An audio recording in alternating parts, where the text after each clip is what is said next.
कहानी की शुरुआत सन 1940 से होती है, जब दुनिया सेकेंड वर्ल्ड वॉर के मुश्किल दौर से गुजर रही थी। जबकि हिटलर की आर्मी नॉर्वे पर हमला करके वहां के लोगों को अपना गुलाम बना लेती है। इस युद्ध में नॉर्वे के कई शहरों को जला दिया जाता है और हजारों लोगों की निर्मम हत्या कर दी जाती है। साथ ही जर्मन्स वहां के सभी कीमती नेचुरल रिसोर्सेज पर कब्जा कर लेते हैं। फिर 1943 में कुछ नॉर्वेजियन सैनिकों को स्कॉटलैंड ले जाया गया, जहां ब्रिटिश आर्मी ने उन्हें ट्रेनिंग दी और उन्हें सिखाया गया कि कैसे दुश्मन के एयरबेस और मिलिट्री ठिकानों को नष्ट करना है, साथ ही कैसे दुश्मनों की नज़रों से बचते हुए मिशन पूरा करना होता है। जिसके बाद ऑपरेशन रेड को पूरा करने के लिए 12 सोल्जर्स को चुना जाता है, जिन्हें सभी जरूरी सामान और हथियारों के साथ मिशन पर भेज दिया जाता है। लेकिन 3 महीने बाद इस मिशन से केवल 1 सोल्जर ही जिंदा वापस लौटता है और बाकी के 11 नॉर्वेजियंस को जर्मन्स मार देते हैं। इस कहानी में हम जानेंगे कि आखिर ये 1 सोल्जर कैसे हिटलर आर्मी से बचकर भागने में कामयाब रहा और इस दौरान उसे किन किन मुश्किल हालातों का सामना करना पड़ा। तो कहानी में 3 महीने पहले का समय दिखाया जाता है, जब जर्मन सोल्जर्स इन 12 नॉर्वेजियन सिपाहियों को चारों तरफ से घेर लेते हैं और उनकी बोट पर हमला करके उसे तबाह कर देते हैं। जिसके बाद उनमें से 11 सोल्जर्स को बंदी बना लिया जाता है, लेकिन उनमें से जैन नाम का एक सोल्जर पत्थर के पीछे जाकर छिप जाता है और मौका मिलते ही वहां से भागने लगता है।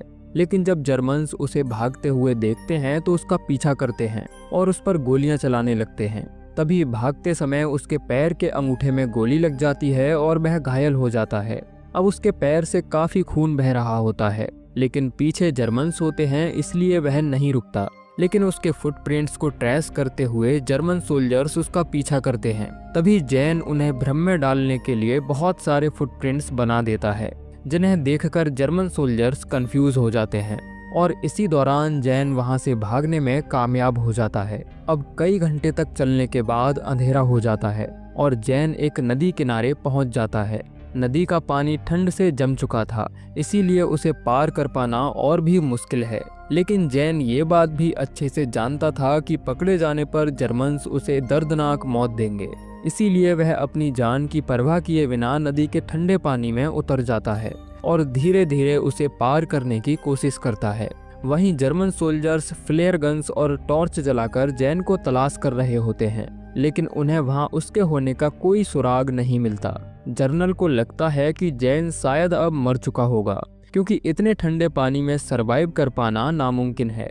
वहीं दूसरी तरफ हम स्टेज नाम के एक सुपीरियर ऑफिसर को देखते हैं, जो उन पकड़े गए 11 सोल्जर्स के साथ इन्वेस्टिगेशन करने आया है। और जब उसे पता चलता है कि उनमें से 1 सोल्जर गायब है, तो वह उसके बारे में जर्नल से पूछता है। जर्नल बताता है कि नदी के ठंडे पानी में जमने की वजह से उसकी मौत हो चुकी है, लेकिन स्टेज को उसकी बातों पर भरोसा नहीं होता। वह कहता है कि जब तक हमें उसकी बॉडी नहीं मिल जाती, तब तक हमें उसे ढूंढते रहना होगा। जिसके बाद वह जर्नल को ऑर्डर देता है कि पूरे एरिया को दोबारा सर्च किया जाए। वहीं जैन को दिखाया जाता है, जो किसी तरह उस ठंडे पानी में सरवाइव कर जाता है और नदी क्रॉस करके बाहर आ गया था। लेकिन इतनी ज्यादा ठंड के कारण उसकी हालत बेहद खराब हो चुकी थी और उसका शरीर धीरे धीरे जमता जा रहा था। हालांकि ऐसी हालत में भी वह आगे बढ़ना जारी रखता है। तभी उसे वहां एक बोट दिखाई देती है, जिस पर मौजूद कपल से वह मदद मांगता है। उसकी ऐसी हालत देखकर उन्हें जैन पर दया आ जाती है और वे लोग जैन को बोट में बिठाकर अपने घर ले आते हैं। वह महिला जैन को गर्म कपड़े और खाना देती है और साथ ही उसके जख्म पर दवाई भी लगाती है। इस कपल की बदौलत जैन बच गया था, लेकिन अब भी गंभीर हालत में था।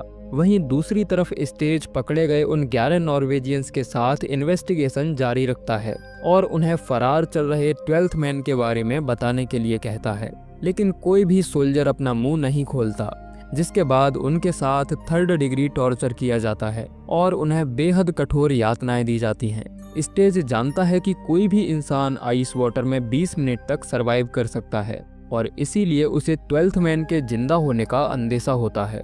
वह पक्का करने के लिए खुद ठंडे पानी में उतर जाता है और 20 मिनट तक जमे हुए पानी में खड़ा रहता है। अब उसे यकीन हो जाता है कि 12th मैन अभी भी जिंदा है। वहीं जैन की हालत अब काफी हद तक ठीक हो चुकी थी और वह कुछ लोकल्स की मदद से आगे के सफर पर निकल जाता है। इस सफर में जैन को मुश्किल हालातों का सामना करना पड़ता है। उसके चारों तरफ बर्फ के ऊंचे ऊंचे पहाड़ होते हैं और बर्फीली तेज हवाएं आगे बढ़ने में मुश्किलें पैदा कर रही होती हैं। लेकिन जैन हार ना मानते हुए आगे बढ़ता है और तभी उसे एक घर दिखाई देता है जिसके अंदर एक बूढ़ी महिला होती है। जब उसे पता चलता है कि जैन एक नॉर्वेजियन सोल्जर है तो वह उसकी मदद करती है, उसके जख्म पर पट्टी बांधती है और उसे एक आदमी का एड्रेस देती है जो इस मिशन में जैन की मदद कर सकता है। जिसके बाद जैन उस महिला का धन्यवाद करता है और एक बार फिर जर्मन्स से बचते हुए आगे बढ़ता है। अब कई दिनों का सफर तय करने के बाद जैन उस पते पर पहुंचता है जो बूढ़ी औरत ने उसे दिया था। यहाँ उसकी मुलाकात एक कपल और उनकी बेटी से होती है। इन्हें वह पूरी घटना बताता है और वह लेडी बताती है कि जिस हॉस्पिटल में जर्मन्स ने उसके साथियों को रखा है उस हॉस्पिटल में मेरी एक फ्रेंड नर्स है जिसने बताया था कि जर्मन्स ने कुछ सोल्जर्स को इतना टॉर्चर किया है कि उनकी हालत बहुत ज़्यादा गंभीर है और उनमें से कई लोगों की मौत भी हो चुकी है। ये सुनकर जैन दुखी हो जाता है और अपने साथियों को याद करके रोने लगता है। अब जैन डिसाइड करता है कि वह यहाँ से स्वीडन जाएगा जहाँ जर्मन आर्मी उसे नहीं ढूंढ पाएगी। तभी वह छोटी बच्ची जैन के नज़दीक आकर उसे एक मैप देती है और उसे स्वीडन जाने का रास्ता बताती है। वहीं जब जर्मन्स को 12th मैन के बारे में कोई इन्फॉर्मेशन नहीं मिलती तो वह ऑफिसर उन सभी नॉर्वेजियन सोल्जर्स को मरवा देता है। तभी एक ऑफिसर स्टेज को बताता है कि उसने हर जगह 12th मैन को ढूंढने की कोशिश की, घर घर जाकर तलाशी भी ली, लेकिन वह आदमी उन्हें कहीं नहीं मिला। इसीलिए अब हमें मान लेना चाहिए कि 12th मैन अब मर चुका है। ये ऑफिसर स्टेज से रिक्वेस्ट करता है कि हिटलर के पास जाने वाली रिपोर्ट में वह सभी 12 सोल्जर्स के मरने की बात लिखे। हालांकि स्टेज कहता है कि वह हिटलर से झूठ नहीं बोल सकता, अगर वह गलत हुआ तो हिटलर उसे जान से मरवा देगा। वहीं जैन को दिखाया जाता है जो चलते चलते एक फिशरमैन के घर पहुंच गया था। जैन उसे अपनी बोट से स्वीडन ले जाने के लिए रिक्वेस्ट करता है और काफी सोच विचार करने के बाद फिशरमैन उसकी मदद करने के लिए मान जाता है। फिर वह जैन को अपनी बोट में बिठाता है और सावधानी पूर्वक स्वीडन की दिशा में आगे बढ़ता है। चूंकि एक फिशरमैन होने के नाते इस आदमी को मौजूदा हालातों के बारे में अच्छी जानकारी होती है, इसीलिए वह जैन को सावधान करता है और बताता है कि जनरल स्टेज उसे हर तरफ पागलों की तरह तलाश कर रहा है और उसका रिकॉर्ड रहा है कि आज तक कोई भी कैदी उसकी कैद से बचकर भागने में कामयाब नहीं हो पाया है। अब एक जगह पहुंचने के बाद फिशरमैन अपनी बोट को रोक देता है और जाने से पहले वह जैन को गर्म कपड़े, खाना और स्कीज देता है। जिसके बाद जैन उन बर्फीली पहाड़ियों से होते हुए स्वीडन की तरफ जाने लगता है। वहीं स्टेज को दिखाया जाता है जो अब मान चुका था कि 12th मैन मर चुका है, इसीलिए वह सभी 12 सोल्जर्स के मरने की रिपोर्ट तैयार करके हिटलर को भेज देता है। वहीं जैन स्कीइंग करते हुए लगातार आगे बढ़ रहा होता है और जैसे ही वह एक गांव में पहुंचता है तो वहां कुछ जर्मन सोल्जर्स तैनात होते हैं। जब जैन वहां से बचकर निकलने की कोशिश करता है तो वह हड़बड़ाहट के कारण फिसलकर गिर जाता है। तभी जनरल स्टेज उसके नजदीक आता है जो जैन को ताना मारते हुए कहता है कि मुझे लगता था कि नॉर्वेजियन स्कीइंग करना बहुत अच्छे से जानते हैं।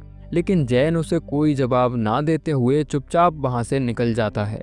जिसके कुछ मिनट बाद ही जनरल को रियलाइज होता है कि कहीं ये आदमी भागा हुआ 12th मैन तो नहीं। अब इससे पहले कि वह उसे वापस बुला पाता तब तक जैन वहां से निकल चुका होता है। वह तेजी से आगे बढ़ ही रहा था कि तभी एक जर्मन एयरक्राफ्ट उसके चारों तरफ मंडराने लगता है और इससे पहले कि जैन कुछ समझ पाता एयरक्राफ्ट से उस पर अंधाधुंध गोलियां चलने लगती हैं। लेकिन इस हमले में जैन को एक भी गोली नहीं लगती और वह पूरा जोर लगाकर भागना जारी रखता है। तभी अचानक गोलियों के चलने से जमी हुई बर्फ खिसकने लगती है और एक भयंकर एवेलांच बनकर नीचे आने लगती है। जैन भी इस तूफान की चपेट में आने के कारण बर्फीली धुंध में कहीं खो जाता है। जब जर्मन्स को जैन कहीं दिखाई नहीं देता तो वे एयरक्राफ्ट लेकर यहाँ से चले जाते हैं। अब जब जैन को कई घंटे बाद होश आता है तो वह पूरी तरह से बर्फ में दबा हुआ था। वह किसी तरह बर्फ से बाहर निकलने की कोशिश करता है लेकिन उसका शरीर अब जवाब दे चुका था। ऊपर से उसे गंभीर चोटें भी आई थीं जिनसे खून बह रहा होता है। उसकी आंखें खून से सुर्ख लाल हो गई थीं और ठंड के कारण उसकी उंगलियों के नाखून गिरने लगते हैं। लेकिन जैन की इच्छा शक्ति इतनी मजबूत होती है कि वह इस गंभीर हालत में भी सरवाइव कर जाता है और धीरे धीरे खिसक कर बर्फ से बाहर निकल आता है। वहीं जर्नल स्टेज को दिखाया जाता है, जिसे इन्फॉर्म किया जाता है कि जैन एवेलांच में मारा जा चुका है। लेकिन स्टेज को अभी भी यकीन नहीं होता और वह जैन की बॉडी को ढूंढ कर लाने के लिए कुछ सोल्जर भेजता है, लेकिन जैन तब तक वहां से निकल चुका होता है। और जब सोल्जर्स तलाश करने जाते हैं तो वहां उन्हें एक नक्शा, खाने का सामान और उसकी टूटी हुई इसकी मिलती है। अब स्टेज को पता चलता है कि जैन अभी तक जिंदा है, तो वह जैन को ढूंढने के लिए निकल पड़ता है और उस एरिया में मौजूद सभी घरों की तलाशी लेने के ऑर्डर्स देता है। जिसके बाद सोल्जर्स घर घर जाकर पूछताछ करते हैं, लेकिन वहां उन्हें कोई सुराग नहीं मिलता। वहीं हम जैन को देखते हैं, जो खुद को किसी तरह जिंदा रखने की कोशिश करते हुए लगातार आगे बढ़ रहा था। चलते चलते उसके पैर लड़खड़ाने लगे हैं और पूरा शरीर बर्फ से जम चुका है, लेकिन वह हार नहीं मानता और आखिरकार एक गांव के नजदीक पहुंच जाता है। तभी मैरियस और गुरुन जैन को आते हुए देखकर उसकी मदद करने के लिए दौड़ पड़ते हैं। फिर जैन को घर के अंदर लाया जाता है और वे लोग उसे गर्म कपड़े पहनाकर जैन का इलाज करते हैं। लेकिन जर्मन्स यहाँ कभी भी आ सकते थे, इसीलिए जैन को एक सुरक्षित जगह छिपा दिया जाता है। अब जब जैन को 1 हफ्ते बाद होश आता है तो वह काफी अच्छा महसूस कर रहा था और उसकी हालत अब काफी हद तक ठीक हो गई थी। लेकिन उसके पैर का इन्फेक्शन काफी बढ़ गया था, जिसकी वजह से वह अभी भी चल नहीं पाएगा। वहीं स्टेज का शक अब यकीन में बदल गया था। वह जान चुका था कि 12th मैन अभी तक जिंदा है। जिसके बाद कुछ सोल्जर्स मैरियस और गुरुन से पूछताछ करने आते हैं और जब ये दोनों जर्मन्स को कोई जानकारी नहीं देते तो वे लोग चले जाते हैं। फिर मैरियस अपने कुछ दोस्तों की मदद से जैन को एक स्लेज पर लेटाता है और उसे छिपाने के लिए एक सुरक्षित जगह ले जाकर शिफ्ट कर देता है, जहां हिटलर की आर्मी उसे ढूंढ न सके। मैरियस कहता है कि हम लोग तुम्हें जल्दी ही बॉर्डर पास करवाने का कोई ना कोई रास्ता निकाल लेंगे, तब तक तुम्हें इसी जगह छिपकर रहना होगा। अब जैन इस जगह कई दिनों से अकेला होता है और जैसे जैसे दिन बीतने लगते हैं तो वह अपना दिमागी संतुलन भी खोने लगता है। उसे डरावने सपने आने लगते हैं, जिनमें वह जर्मन सोल्जर्स को देखता है जो उसे पकड़ने आ रहे होते हैं, तो कभी वह खुद को डांस करते हुए भी देखता है। अब जैन को इस जगह रहते हुए कई हफ्ते बीत जाते हैं और एक दिन वह देखता है कि उसके पैर की उंगलियां काली पड़ गई हैं और इन्फेक्शन तेजी से फैलता जा रहा है। लेकिन इस जगह कोई भी उसकी मदद करने वाला नहीं होता, इसीलिए वह खुद को मजबूत करता है और चाकू से इन्फेक्टेड हो चुकी उंगलियों को काट देता है। हालांकि उसे इतना दर्द होता है कि वह सहन नहीं कर पाता और बेहोश हो जाता है। अब 9 दिन गुजर जाने के बाद मैरियस कुछ लोगों के साथ वापस इसी जगह आता है, जो जैन को बताता है कि हमने तुम्हें यहाँ से निकालने का रास्ता ढूंढ लिया है। जिसके बाद सब लोग जैन को फिर से एक स्लेज पर लिटा देते हैं और रस्सी की मदद से खींचकर उसे दूसरी जगह ले जाने लगते हैं। अब जब मॉरियस और उसके साथी जैन को वहां से ले जा रहे थे, तभी जर्मन आर्मी का एक एयरक्राफ्ट उनके ऊपर से गुजरता है, जिसे देखकर ये लोग जैन को एक बड़े पत्थर के नीचे छिपा देते हैं। तभी मैरियस जैन को बताता है कि जल्दी ही तुम्हें लेने कुछ लोग आएंगे, जो स्वीडन के बॉर्डर को क्रॉस करवाने में तुम्हारी मदद करेंगे। जिसके बाद ये लोग जैन को यहीं छोड़कर चले जाते हैं। अब उस पत्थर के नीचे जैन को इंतजार करते हुए कई दिन और बीत जाते हैं, लेकिन अभी तक कोई उसे लेने नहीं आया था। ऊपर से रात का तापमान -20 डिग्री तक चला जाता है और धीरे धीरे उसके आसपास बर्फ जमा होने लगती है। जैन को भी अब लगने लगता है कि शायद कोई उसे लेने नहीं आने वाला और अब उसकी हिम्मत टूटने लगती है। वहीं मैरियस और गुरुन आपस में बात कर रहे होते हैं कि शायद अब तक तो जैन ने बॉर्डर क्रॉस कर लिया होगा। तभी वहां एक शख्स आता है जो आज से 4 दिन पहले जैन को स्वीडन बॉर्डर क्रॉस करवाने वाला था। वह आदमी कहता है कि मैंने जैन को हर जगह तलाशने की कोशिश की, लेकिन वह मुझे कहीं नहीं मिला। जिसके बाद मैरियस को रियलाइज होता है कि वे लोग जैन को किसी गलत पत्थर के नीचे छुपा आए हैं। ये सुनकर गुरुन घबरा जाती है और मैरियस अपनी एक नर्स दोस्त के साथ जैन को ढूंढने निकल पड़ता है।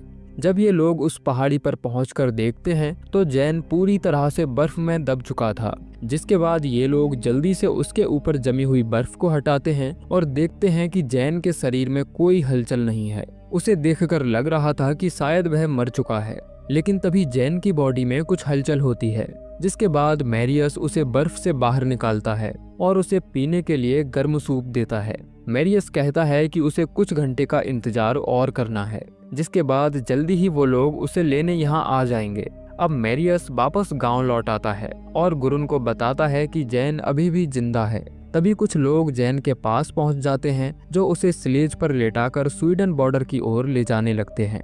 लेकिन जैन काफी कमजोर हो चुका था और रात होने पर काफी तेज बर्फीली हवाएं चलने लगती हैं, जिसके कारण जैन बेहोश हो जाता है और जब वह जागता है तो अपने आप को एक गुफा के अंदर पाता है। दरअसल उन लोगों का ग्रुप लीडर बताता है कि आगे जर्मन्स का कड़ा पहरा है, इसीलिए वो लोग अभी बॉर्डर क्रॉस नहीं कर सकते। लेकिन जैन उन पर गुस्सा करता है और कहता है कि मैं बहुत ही कमजोर हो चुका हूँ और मेरी मौत कभी भी हो सकती है। अगर मैं मर गया तो मेरे पास जो इम्पोर्टेंट इन्फॉर्मेशन है वह नॉर्वे के कभी भी काम नहीं आ सकेगी। ग्रुप लीडर कहता है कि हम जल्दी ही कोई ना कोई रास्ता जरूर निकाल लेंगे, तब तक हमें इसी जगह छिपकर इंतजार करना होगा। अब इस गुफा के अंदर जैन को 6 दिन बीत जाते हैं। उसके पैर का इन्फेक्शन लगातार बढ़ता जा रहा है और तबीयत दिन ब दिन बिगड़ती जा रही थी। तभी डॉक्टर उसके इन्फेक्टेड पैर को काट देता है ताकि गैंग्रीन को फैलने से रोका जा सके। यहाँ उसकी अच्छे से देखभाल की जाती है और जब जैन की हालत में सुधार हो जाता है तो वे लोग उसे बॉर्डर क्रॉस करवाने का डिसीजन लेते हैं, जिसके बाद वे उसे स्लेज से बांधकर बॉर्डर की तरफ ले जाने लगते हैं। अब जैसा कि तय हुआ था, वो लोग बॉर्डर के पास पहुंच गए थे, जहां हजारों की तादाद में रेनडियर मौजूद होते हैं। इस जगह जर्मन सोल्जर्स की चेक पोस्ट भी होती है, जिनसे बचने के लिए वो लोग जैन की स्लेज को एक रेनडियर के पीछे बांध देते हैं और उन्हें स्वीडन के बॉर्डर की तरफ रवाना कर देते हैं।